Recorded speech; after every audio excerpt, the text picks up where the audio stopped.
Olá, meus queridos, lá vai o professor mais uma vez. Agora eu vou dar algumas orientações sobre o módulo 9. Nesse módulo 9, nós vamos trabalhar com porcentagem. As primeiras atividades é para fazer com cálculo mental, como está escrito aqui. São atividades bem simples, tá? Onde você vai criar um raciocínio. Por exemplo, na número 1, ele quer 50% de 90. 50% de 90, 45. Dividir ao meio. Na atividade número 2, ele fala que 28 alunos corresponde... Não, 28 alunos é a sala. E 25% deles já decidiram aonde eles vão atuar na área profissional. Ele quer saber esse número. Então, ou seja, 25% é você pegar a sala toda e dividir ela em 4 partes. Por quê? 25% mais 25% mais 25% mais 25%, 4 partes de 25 corresponde a 100%. E era desta maneira que vocês iriam resolver com raciocínio lógico até chegar nas atividades referente a esses gráficos, tá? Nesses gráficos são essas atividades que estão na página seguinte, na 419, onde você vai ter que fazer a leitura deles e interpretação. Por exemplo, na número 1.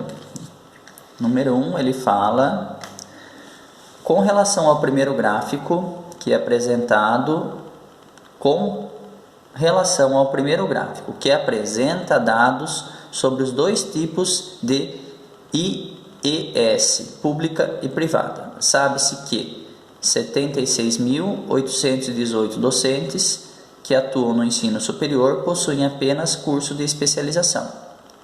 Se eles representam 20% do total de docentes, quantos docentes tinha no país nessa época? Então, tá vendo? É uma análise. De acordo com a leitura do exercício, vocês vão verificar, aqui apareceu, bem lá no finzinho, que esse 76.818 corresponde, segundo a leitura do texto, a 20%. Então, quando você vai montar a regra de 3,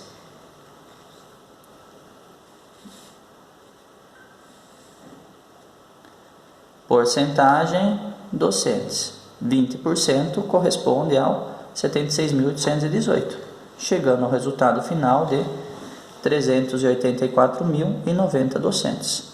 Então, nessas atividades da número 1 até a número 6, você vai ter que ler, interpretar e responder, tá? Por exemplo, na número 13. A número 13 eu nem fiz regra de 3. Por que eu nem fiz regra de 3? Porque ele está falando que 10% corresponde a 16.954 e ele quer saber o 100%. Quantos 10% nós temos em 100%? Nós temos 10 grupos de 10%. 10 grupos de 10% corresponde a 100%. Então, só multipliquei os 16.954 por 10 e achei o total. Resolvi de acordo com os anteriores, por raciocínio lógico. Ah, professor, não consigo resolver por raciocínio lógico. Tudo bem. Ó, por exemplo, a 4 aqui. Vamos ter uma regra de 3, para vocês verem depois na hora do gabarito. Fiz por raciocínio lógico. Mas quem não consegue, faz regra de 3. Ó, na 4 da página 418. 10% corresponde a 18,15. 100% corresponde a X.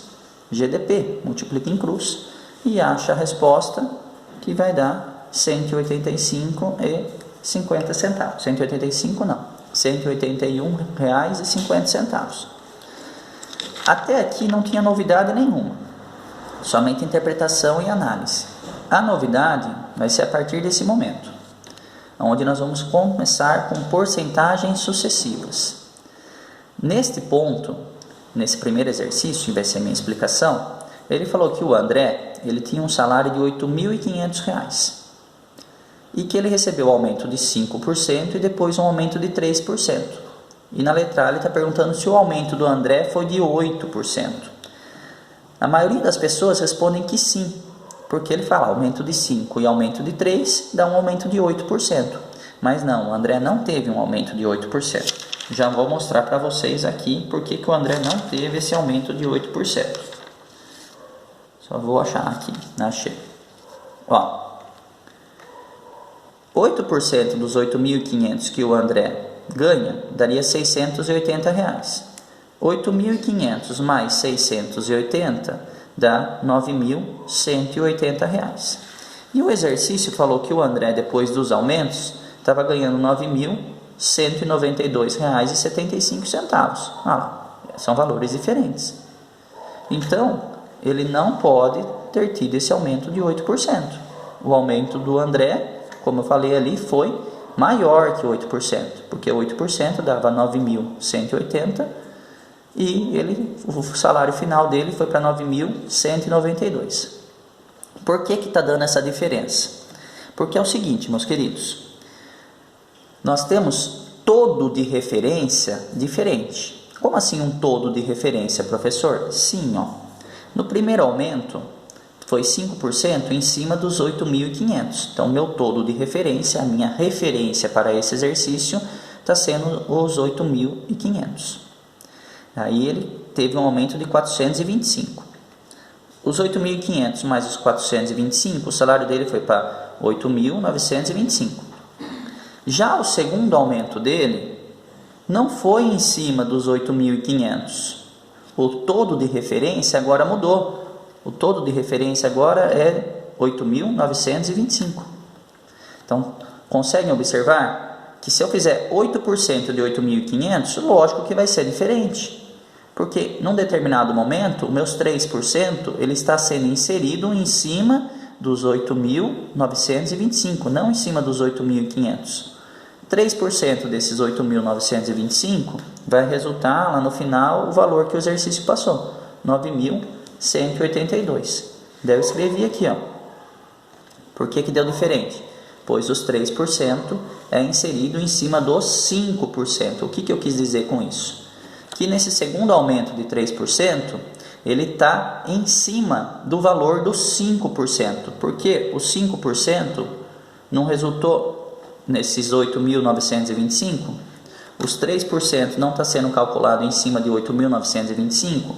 Ou seja, os 3% está sendo calculado também referente aos 5%. Por isso que dá essa diferença. Se você fizer 8% dos 8.500, lógico que vai dar diferente do que se você fizer 5% de 8.500, pegar o valor do aumento e depois fizer os 3%. Tá? É esse inserido em cima que eu falo. Os 3%, ele também vai estar em cima do 5%. Em cima é um termo que eu estou dizendo, né? Não seria esse termo matematicamente adequado, né? Não sei se vocês vão conseguir entender. Acredito que sim. Se não conseguir, me manda pelo WhatsApp que eu acabo explicando novamente para vocês. E depois o próximo exercício 3 é a mesma coisa, tá? Só que ele já cita para a gente bem separadamente. Ele fala que cada ano a escola teve um aumento, então eu fiz os aumentos separados, anuais aqui. E o exercício que eu quero falar do 3 é a letra B, que eu fiz aqui em cima, que é o último. Então, depois dos 3 aumentos anuais, né, do 6º para o 7º ano, que ele começou a pagar 907, do 7º para o 8º, 998, e do 8º para o 9º, 1.058. Ele quer saber qual foi o aumento real, final, que esse pai está pagando aí na escola. Algumas pessoas vão somar 8 mais 9 mais 7, mas não vai dar certo. Por quê? É aquele processo que eu estou falando. O primeiro aumento foi de 8, o segundo foi de 9, o 9% vai estar inserido em cima dos 8. O terceiro aumento foi de 7, o 7 vai estar inserido em cima do 9 e em cima do 8. É aumento sobre aumento. Como que eu vou fazer então para descobrir o aumento real lá no final do ensino fundamental 2? Então peguei o valor da mensalidade inicial, que era 840, chamei de 100%. Peguei o valor final que o pai estava pagando, R$ 1.058,07, chamei de X. Resolvi a regra de 3, deu um valor de 126%. Como os 840 já era 100%, 126 menos 100, dá um aumento real de 26%. Pessoal, espero que vocês consigam ter entendido, ter dado um norte aí para esse módulo. Façam as atividades e se não conseguir, tiver alguma dúvida, manda a perguntinha lá pelo WhatsApp que o professor responde. Bons estudos para todos.